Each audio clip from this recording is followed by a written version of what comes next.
Hi everyone, hope you're ready to look more into the vision that Ezekiel had when he saw the wheels and the cherubim and the throne. Today our lesson takes up at Ezekiel chapter 1 verse 15. I hope you have the study questions. We're going to see what the message of this vision is, and we're going to compare it a little bit with Revelation chapter 4 because John saw a very similar vision in his time on the island of Patmos. Chapter 1, verse 15. As I looked at the living creatures, I saw a wheel on the ground beside each creature with its four faces. This was the appearance and structure of the wheels. They sparkled like chrysolite, and all four looked alike. Each appeared to be made like a wheel intersecting a wheel. As they moved, they would go in any one of four directions the creatures faced. The wheels did not turn about as the creatures went. Their rims were high and awesome, and all four rims were full of eyes all around. When the living creatures, which we named cherubim last week, when they moved, the wheels beside them moved, and when the living creatures rose from the ground, the wheels also rose.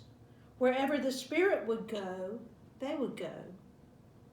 And the wheels would rise along with them because the spirit of the living creatures was in the wheels. When the creatures moved, they also moved. When the creatures stood still, the wheels also stood still. And when the creatures rose from the ground, the wheels rose along with them because the spirit of the living creatures was in the wheels. Spread out above the heads of the living creatures was what looked like an expanse of sparkling like ice, and awesome.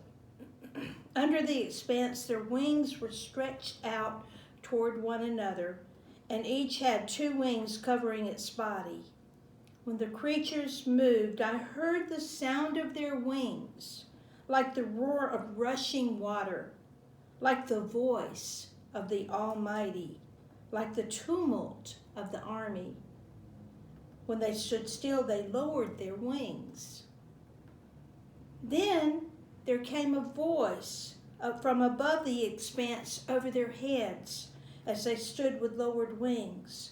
Above the expanse over their heads was what looked like a throne of sapphire. And high above the throne was a figure like that of a man. I saw that from what appeared to be his waist up, he looked like glowing metal. It was full of fire, and from there down he looked like fire. And brilliant light surrounded him, like the appearance of a rainbow in the clouds on a rainy day. So was the radiance around him. This was the appearance of the likeness of the glory of the Lord. When I saw it, I fell face down. I heard the voice of one speaking. So in this second part of Ezekiel's vision, he saw wheels, four wheels. In fact, there were 8 because they were intersected so that they could move in any direction without spinning around.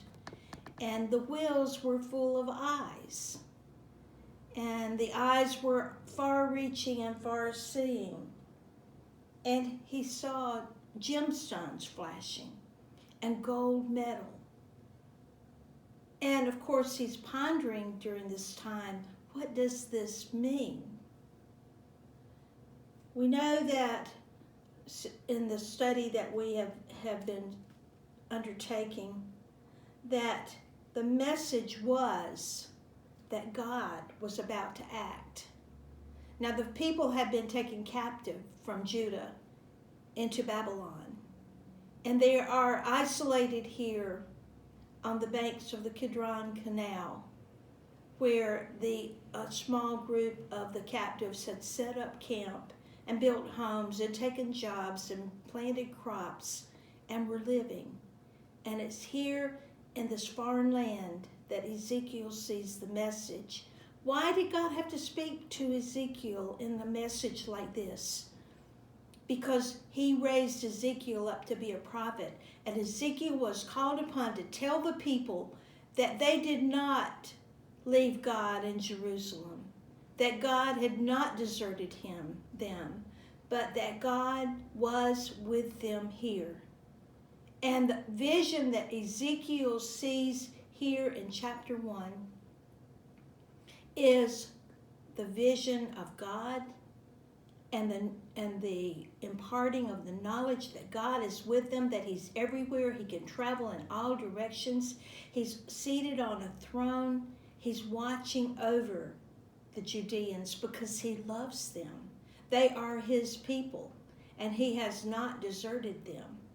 So Ezekiel is charged here to share the vision and let the people know that God is here. God is with them, just as God is here and with us today, working on our behalf, working on the Judeans' behalf. And so the message was clear to Ezekiel that God was with them, that God saw his people in exile, and that God is on his way to deliver them. So the wheels are a symbol of the omnipresence of God. And of course the eyes and the wheels are a symbol of the omniscience of God. We know from this vision that God can be everywhere. The people thought that God had to only live in the temple in Jerusalem, but now they're going to know that God can be everywhere. I asked a question about some of the gemstones. You can answer that, but I love the picture that Ezekiel paints of God on his throne. Now he never says exactly, because he can't put into words what he's seeing. He says, then high above the throne was a figure like that of a man. Now, why does God appear as a man? Well, God appeared as a man in the form of Jesus Christ. And to our imagination, we can't picture God. And so Ezekiel did the best he could to say he's like a man, the highest life form on earth. He's like a man, but much more. And he describes him as this glowing being, and glowing from the waist down like fire, because God has rooted himself in his creation, in us and his creation. And the rainbow, that's reminiscent of John also, and of course we know the rainbow was sent to Noah. God's promise that he will never destroy mankind again, at least not by water. So Ezekiel in his vision is letting us know that God is with us, that he is omnipresent, he is omniscient, and he loves us so much that he will never desert us, even in our exile. Blessings on each one of you.